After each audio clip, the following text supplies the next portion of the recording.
Hi everyone, good morning. देखिए, आज हम करने जा रहे हैं एक्सरसाइज 2.2 का क्वेश्चन नंबर 1 का थर्ड पार्ट। क्या कहता है 1 का थर्ड पार्ट? वही जीरो फाइंड करना है हमें और रिलेशनशिप वेरीफाई करनी है। तो स्टार्ट किया जाए। देखिए, क्वेश्चन है 6x² माइनस 3 माइनस 7x। देखिए, हमें जानबूझकर कन्फ्यूज करने के लिए किया गया है। देखिए, जनरल फॉर्म क्या होता है? ax² plus bx plus c, यानी एक्स स्क्वायर के बाद एक्स वाला टर्म आता है, एक्स स्क्वायर के साथ एक्स वाला टर्म आता है। तो कंफ्यूज करने के लिए इसको लास्ट कर दिया और कांस्टेंट वाला टर्म बीच में कर दिया। तो पहले हम इसको नॉर्मल फॉर्म में कन्वर्ट कर लेंगे।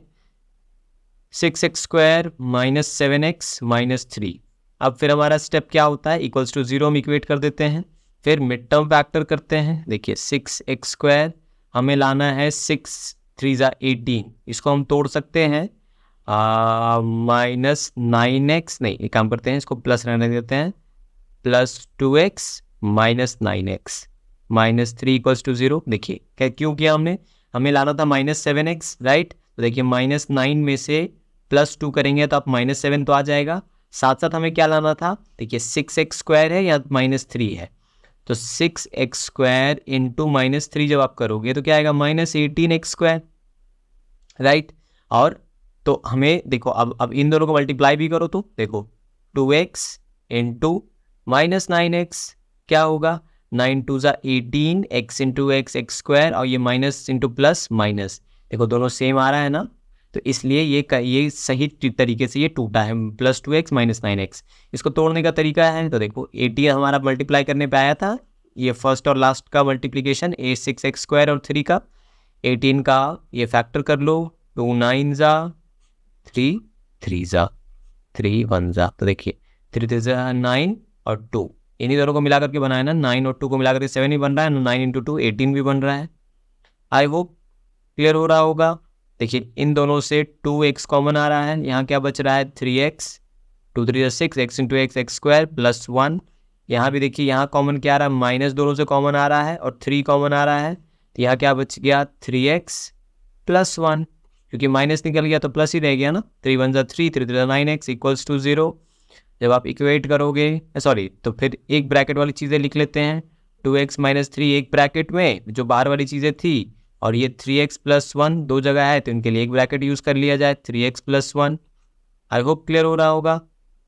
फिर नेक्स्ट स्टेप हमारा क्या होता है कि इन दोनों को 0 से इक्वेट करते हैं। चलिए यहीं पे थोड़ी जगह बना के कर लिया जाए ताकि आपको समझने में आसानी हो। देखिए क्या है, वो इसको साइड से कवर कर दिया। हाँ, अब देखिए क्या है, 2x माइनस 3 इक्वल्स टू 0, तो ये आप क्या करोगे? 2x is equal to 0 plus 3, यानी 3 बन जाएगा, तो x इज इक्वल टू क्या हो गया? 3/2। ये पहला मान लीजिए अल्फा आ गया। दूसरा हमारे पास क्या है? 3x plus 1, 3x plus 1 equals to 0, तो आप 3x इक्वल्स टू 0 माइनस 1 लिख सकते हो। देखिए x इक्वल्स टू फिर हम क्या कर सकते हैं? -1/3। तो यानी कि हमारे पास देखिए अल्फा हो गया हमारा, चलो इसको नेक्स्ट, अच्छा यहीं लिख भी लो, अल्फा इक्वल्स टू 3/2 और बीटा इक्वल्स टू -1/3। चलो नेक्स्ट स्लाइड में चला जाए। तो पहला क्या काम, 0 हमारा हो गया, निकल गया। अब हमें रिलेशनशिप वेरीफाई करना है, क्वेश्चन देख लिया जाए पहले। 6x² minus 7x minus 3। चलिए 6x² माइनस 7x माइनस 3, तो अगर हम इससे कंपेयर करें x² plus bx plus c से, तो हमारे पास a क्या हो जाएगा? 6, b क्या हो जाएगा हमारे पास? -7, c क्या हो जाएगा हमारे पास? -3। दूसरी तरफ हमारे पास अल्फ़ा हमारा निकला हुआ है कुछ और बीटा हमारा निकला हुआ है कुछ, देख लिया जाए। अल्फ़ा क्या था हमारे पास? देखिए 3/2 है अल्फ़ा और बीटा है -1/3, 3/2 -1/3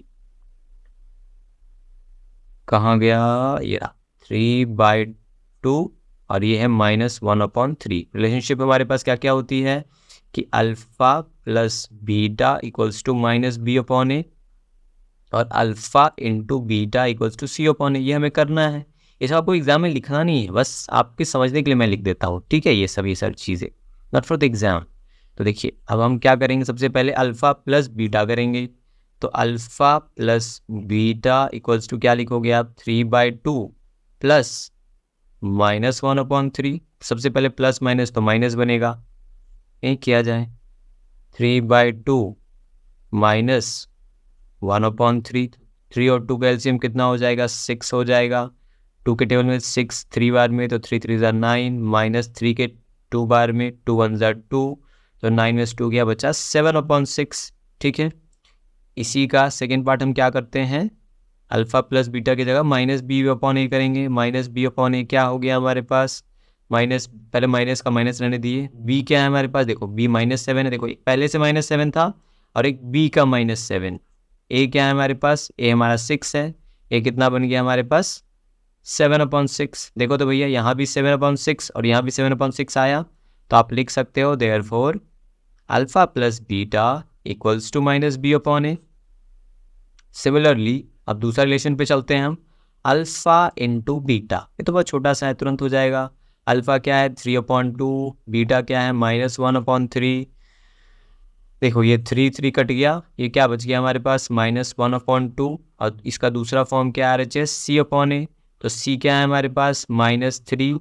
ए क्या है हमारे पास? 6। तो देखो 3 1 3, 3 2 6। देखो ये भी आ गया -1/2। देखो ये बराबर है, तो हम लिख सकते हैं therefore alpha into beta equals to C upon A. I hope ये पार्ट भी आपको समझ में आया हो। कुछ नहीं किया हमने, पहले इसका फॉर्म सही ढंग से कर लिया जैसा हमारा एक्चुअल फॉर्म होता था x² + bx + c में। उसके बाद हमने अल्फ़ा और बीटा कैलकुलेट कर लिया मिड टर्म फैक्टर करके। उसके बाद फिर हमने ये अल्फ़ा प्लस बीटा निकाला, माइनस बी अपॉन ए निकाला, इक्वल आ गया, लिख दिया। फिर हमने अल्फ़ा इंटू बीटा निकाला, सी अपॉन ए निकाला, दोनों का रिलेशनशिप वेरीफाई कर दिया। कोई भी डाउट लगे बिंदास पूछने का। मिलते हैं नेक्स्ट वीडियो में। Till then take care, bye bye.